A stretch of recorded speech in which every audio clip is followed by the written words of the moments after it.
এখন বিকালের নাস্তায় খুব সহজেই তৈরি করে ফেলতে পারবেন এরকম মুচমুচে আলুর পকোড়া। খুবই কম উপকরণে এবং কম সময়ে কিন্তু এই আলুর পকোড়াটা তৈরি করে ফেলা যাবে। আমি কিন্তু মাত্র 3টা আলু দিয়ে এতগুলো আলুর পকোড়া তৈরি করেছি। এই যে প্রথমেই 3টা আলু নিয়ে নিয়েছি, এটাকে একটা গ্রেটারের সাহায্যে গ্রেট করে নিতে হবে। আপনারা আলুটাকে হাত দিয়েও কুচি করে নিতে পারেন। দেখুন আলু কুচি করা কতটা মিহি হয়েছে। এইবার এটাকে বেশ কয়েকবার জল পাল্টে পাল্টে ধুয়ে নিতে হবে। বেশ কয়েকবার জল পাল্টে পাল্টে ধোয়া হয়ে গেলে হাত দিয়ে ভালো করে চিপে অন্য একটি পাত্রে তুলে নিতে হবে। এরপর দিয়ে দিতে হবে পেঁয়াজ কুচি, বেশ খানিকটা ময়দা, সামান্য একটু কর্নফ্লাওয়ার, কুচি করা কাঁচা লঙ্কা, পরিমাণ মতো লবণ, হলুদ আর সামান্য একটু কর্নফ্লাওয়ার।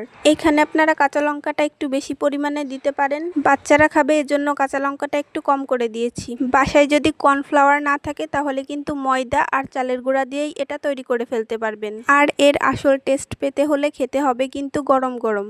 এটা বানাতে কিন্তু খুব বেশি সময় লাগে না, হাতে 10 মিনিট সময় থাকলেই এটা তৈরি করে ফেলতে পারবেন। আর বিকেলের চায়ের আড্ডা জমে যাবে যদি এই ধরনের পকোড়া থাকে। এইটা মাখার সময় কিন্তু জল ব্যবহার করা যাবে না। আর এই মিশ্রণটাকে কিন্তু একটু শক্ত শক্ত করে মেখে নিতে হবে, তবে খুব সামান্য জল দিতে পারেন যদি এই আলুর থেকে জল বের না হয়। এই যে দেখুন আমার বড়ার জন্য মিশ্রণটা মাখা হয়ে গেছে, দেখতে কিন্তু ঠিক এরকমটা হবে।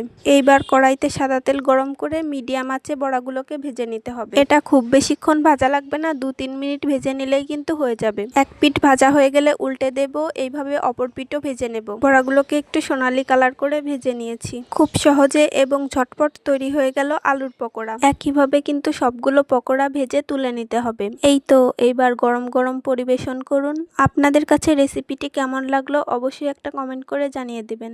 আর আপনারা বাসায় অবশ্যই এই রেসিপিটা ট্রাই করবেন আর খেয়ে জানাবেন কেমন হয়েছে।